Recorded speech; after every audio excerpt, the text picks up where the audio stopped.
Assalamualaikum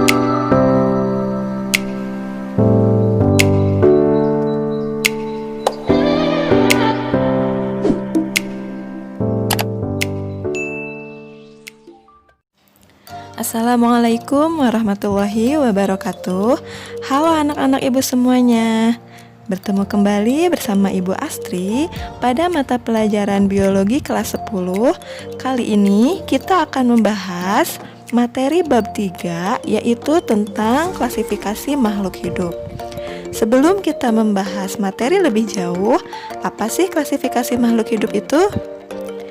Nah, klasifikasi makhluk hidup adalah pengelompokan makhluk hidup berdasarkan ciri-ciri tertentu yang dimilikinya. Cabang ilmu biologi yang khusus mempelajari klasifikasi makhluk hidup disebut taksonomi. Seperti yang kita ketahui, makhluk hidup di muka bumi ini sangat beraneka ragam, sehingga kita perlu mengklasifikasikan atau mengelompokkan makhluk hidup itu menjadi kelompok yang lebih kecil.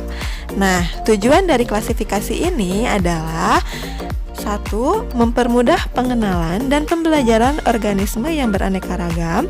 2. Menunjukkan hubungan kekerabatan satu organisme dengan organisme lainnya. 3. Mengetahui asal mula suatu organisme. 4. Mengetahui jenis organisme yang berguna bagi manusia, misalnya sebagai sumber makanan dan obat-obatan. Jadi, dengan mengklasifikasikan makhluk hidup, maka dapat diperoleh beberapa manfaat. Antara lain, yang pertama, menyederhanakan objek studi biologi yang beraneka ragam sehingga lebih mudah untuk mempelajarinya. Dan yang kedua, dapat mengetahui hubungan kekerabatan antara organisme yang satu dengan organisme yang lainnya. Nah, selanjutnya kita bahas mengenai macam-macam klasifikasi makhluk hidup. Klasifikasi makhluk hidup dapat dibedakan menjadi 3 macam. Yang pertama, klasifikasi sistem alami. Yang kedua, klasifikasi sistem buatan atau artifisial. Dan yang ketiga, klasifikasi sistem filogenetik. Yang pertama ada klasifikasi sistem alami. Klasifikasi sistem alami adalah cara pengklasifikasian atau pengelompokan makhluk hidup berdasarkan banyaknya persamaan ciri morfologi yang dimiliki oleh makhluk hidup tersebut. Sistem klasifikasi alami ini pertama kali dikemukakan oleh Aristoteles yang membagi makhluk hidup menjadi 2 kingdom, yaitu hewan dan tumbuhan. Pada pengamatan sistem ini dilakukan dengan mengamati bentuk luar tubuh antara lain warna, ukuran tubuh, bentuk daun, bentuk paruh, bentuk kaki, dan bentuk batang. Contoh pengelompokan menggunakan klasifikasi ini adalah membagi tumbuhan menjadi 4 kelompok, yaitu pohon, perdu, semak, dan herba. Contoh lain, kita juga bisa membagi tumbuhan berdasarkan banyaknya keping biji, yaitu ada monokotil yang memiliki keping biji 1 dan dikotil yang memiliki keping biji 2. Nah, contoh untuk pengelompokan hewan, misalnya ada cecak, katak, kadal, dan kambing yang dikelompokkan menjadi hewan berkaki 4. Contoh lain dari pengelompokan hewan ini, misalnya kupu-kupu dan kelelawar yang dikelompokkan menjadi hewan yang bisa terbang.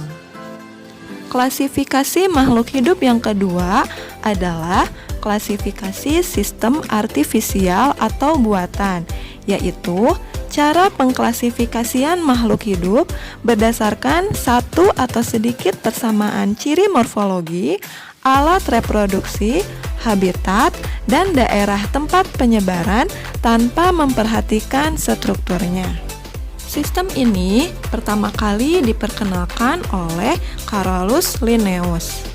Pada sistem buatan atau artifisial merupakan sistem klasifikasi yang dibuat untuk tujuan praktis, misalnya berdasarkan kegunaannya.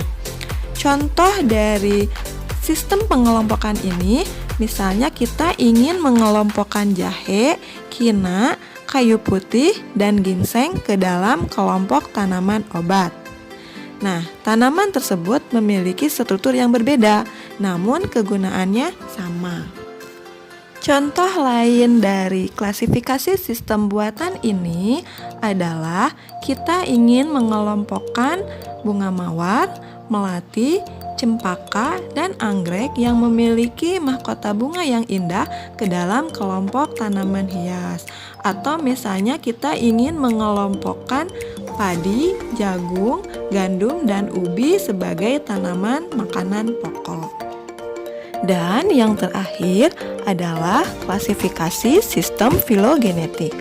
Pada sistem filogenetik, klasifikasi didasarkan pada jauh dekatnya hubungan kekerabatan antar organisme atau kelompok organisme dengan melihat kesamaan ciri morfologi, struktur anatomi, fisiologi, dan etologi.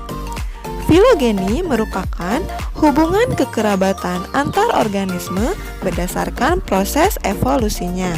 Hubungan kekerabatan tersebut digambarkan sebagai pohon filogenetik. Klasifikasi sistem filogenetik diperkenalkan sejak munculnya teori evolusi yang dikemukakan oleh Charles Darwin pada tahun 1859. Demikianlah video pembelajaran kali ini. Sampai jumpa pada video pembelajaran berikutnya. Tetap semangat belajar dan jaga kesehatan. Terima kasih. Wassalamualaikum warahmatullahi wabarakatuh.